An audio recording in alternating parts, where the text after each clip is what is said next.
تو اس مطلب کے متعلق جناب سیدہ نے جو گفتگو کی ہے، فرمایا ہے کہ ابتدع الاشیاء لا من شیء، اللہ نے اشیاء کو خلق کیا ہے،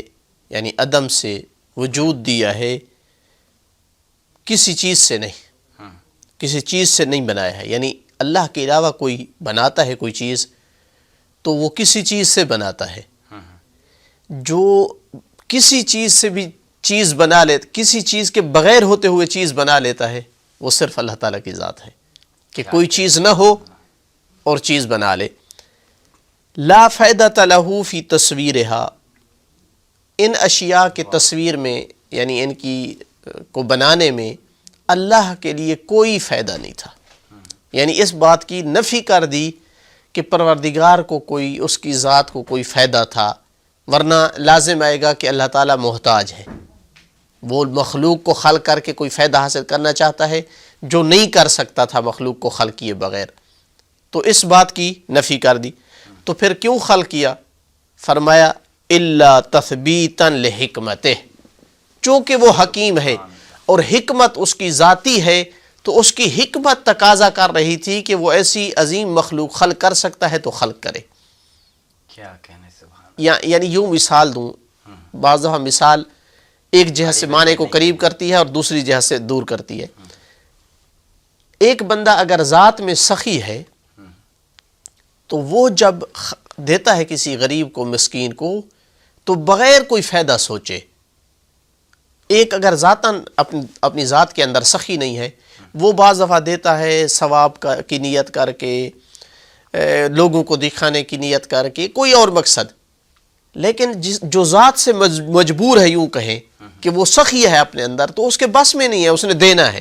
کوئی دیکھ رہا ہو نہ دیکھ رہا ہو، ثواب ذہن میں آئے نہ آئے، نیچر میں اس کے سخاوت ہے۔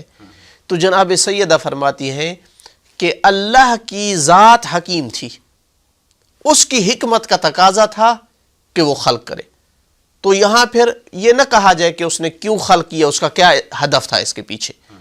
چونکہ اس کی ذات کا تقاضا تھا کہ وہ خلق کرے۔ وَتَنْبِيهًا عَلَىٰ طَاعَتِهِ، اس خلق کرنے کا پھر ایک فائدہ بھی ہوا، اور وہ کیا تھا کہ اس مخلوق کے ذریعے سے اس کی اطاعت پر تنبیہ ہوتی ہے۔ یعنی کتنے لوگ اللہ کی، کتنی مخلوقات اللہ کی خلق کو دیکھ کر اللہ کی اطاعت کرتے ہیں کہ کتنا وہ حکیم ہے، کتنا وہ قادر مطلق ہے، کتنا وہ بڑا عالم ہے جس نے اتنی بڑی مخلوق خلق کی ہے۔ تو یہ اللہ کی مخلوق کا پایا جانا اللہ کی اطاعت کا موجب بنتی ہے۔ اور کیا فائدہ ہے اس کا؟ وَإِظْهَارًا لِقُدْرَتِهِ، چونکہ قادر تھا تو قدرت کے ظاہر ہونے کا لازمہ تھا کہ وہ مخلوق خلق کرے، تو گویا اس کی ذات کا تقاضا تھا، کوئی اور علیحدہ ہدف نہیں تھا، کوئی اور فائدہ جدا نہیں تھا، اس کی ذات ایسی تھی، ایسی کامل ذات تھی قدرت کے حوالے سے، حکمت کے حوالے سے، جس کا تقاضا تھا کہ وہ مخلوق کو خلق کرے۔ وَتَعَبُّدًا لِبَرِيَّتِهِ، اور اپنی مخلوق کو عبادت سکھانے کے لیے، تاکہ وہ عبادت کر کے اللہ تعالیٰ کی عظیم منزلت کو پالیں۔ تو فائدہ کہاں لوٹ رہا ہے؟ فائدہ اگر لوٹ رہا ہے تو وہ اس کی مخلوق کی طرف لوٹ رہا ہے۔ وَإِعْزَازًا لِدَعْوَتِهِ، اور اپنی طرف دعوت دینے والوں کی دعوت کو مضبوط کرنے کے لیے۔ انبیاء جب دعوت دیا کرتے تھے اللہ تعالیٰ کی طرف، اولیاء ائمہ جب دعوت دیا کرتے تھے، تو وہ اللہ کی عظیم مخلوقات کو دلیل اور برہان بنا کر دعوت دیتے تھے۔ جیسے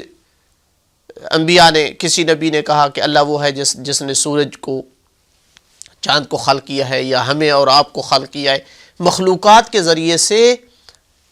اللہ کی طرف لوگوں کو دعوت دیا کرتے تھے۔ تو جناب سیدہ نے ان جملوں میں یہ فلسفہ بھی بتا دیا کہ اللہ نے مخلوقات کو کیوں خلق کیا، وجہ کیا تھی، اور ساتھ اس مخلوقات کے خلق کرنے کے فائدے کو بھی بتا دیا ہے کہ وہ فائدہ جو ہے وہ مخلوق کی طرف لوٹ رہا ہے، وہ اللہ تعالیٰ کی طرف نہیں لوٹ رہا ہے۔